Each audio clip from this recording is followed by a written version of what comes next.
बिस्मिल्लाहिर्रहमानिर्रहीम। अस्सलाम वालेकुम दोस्तों, कैसे हैं आप लोग? उम्मीद है आप लोग खैरियत से होंगे।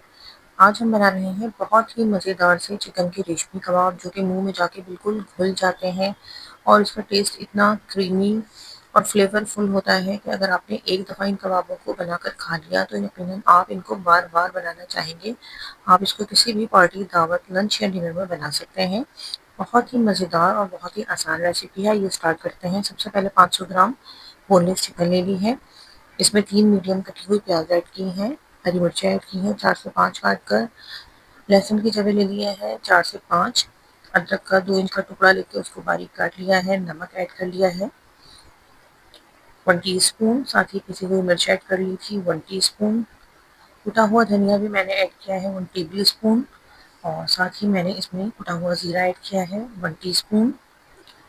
नारियल का पाउडर ऐड किया है मैंने इसमें 1 एंड हाफ टेबल स्पून। इससे बहुत ही मज़ेदार सा फ्लेवर आएगा और कबाब बहुत ही ज़्यादा सॉफ्ट बनेंगे। गरम मसाला ऐड कर दिया है मैंने हाफ टी स्पून के बराबर। जायफल जावित्री का पाउडर ले लिया था 1/4 टीस्पून। साथ ही इसमें मैंने ऐड कर दिया है मिल्क पाउडर, जो कि मैंने 2 टीस्पून लिया था। फ्रेश क्रीम इसमें ऐड की है मैंने 2 टेबल स्पून, और साथ ही मैंने इसमें दही ऐड कर दिया था जिसका पानी बिल्कुल निकला हुआ था, ड्राई दही था, वो भी 2 टेबल स्पून ऐड किया है, और बटर ऐड किया था तकरीबन 1 टेबल स्पून के बराबर। इन तमाम चीज़ों को हम चॉपर में बहुत डाल के बहुत ही अच्छा सा इसका एक बारीक सा कीमा तैयार कर लेंगे। देखिए जिस तरह से मैंने तैयार किया है, 2 से 3 मरतबा यानी कि चॉपर में अच्छी तरह से इसको घुमा लेंगे तो बहुत ही बारीक सा कीमा जो है बनके रेडी हो जाएगा। इसके बाद इसमें 1 टेबल स्पून के बराबर मैंने घी ऐड कर दिया था और इसको बहुत ही अच्छी तरह से मिक्स करके तकरीबन 1 घंटे के लिए मैंने इसको फ्रिज में रखा था, ताकि कीमा जो है बहुत ही अच्छी तरह से सेट हो जाए। उसके बाद एक स्क्यूअर्स ले ली थी, या आपके पास कोई भी सीख वगैरह अवेलेबल हो उसकी मदद से मैंने इसके कबाब की शेप दे दी है। और इसके बाद ग्रिल पैन गरम कर लिया था, 2 टेबल स्पून ऑयल ऐड किया था और तमाम कबाबों को उसमें बहुत ही अच्छी तरह से गोल्डन कलर आने तक मैंने इसको फ्राई कर लिया है। 2 से 3 मिनट आप जब ग्रिल पैन में कबाब डालें तो उसको छोड़ दें, ताकि कबाब जो है अपनी शक्ल जो है मेंटेन कर लें। उसके बाद हम इसको पलटेंगे, यानी कि 2 मिनट हो जाएंगे तो उसके बाद हम देखें कबाब को टर्न कर देंगे।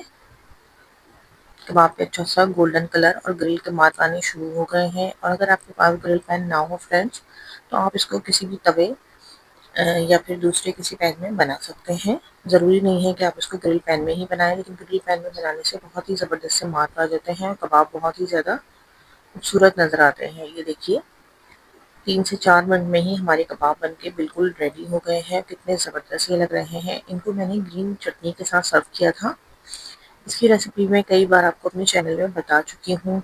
साथ ही मैंने कुछ प्याज कट कर ली थी। आप जिस सॉस के साथ चाहें इसको सर्व कर सकते हैं। इसको पराठे, पूरी, चपाती के साथ सर्व किया जाता है और खाने में इंतहाई टेस्टी और फ्लेवरफुल लगते हैं।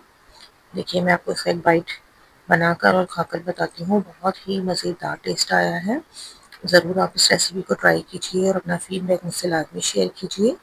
और अगर आपको मेरी रेसिपी पसंद आती है तो प्लीज़ मेरे चैनल को लाइक और सब्सक्राइब ज़रूर कीजिए और मेरी रेसिपी को अपने फैमिली और फ्रेंड्स से शेयर कीजिए। अल्लाह हाफ़िज़।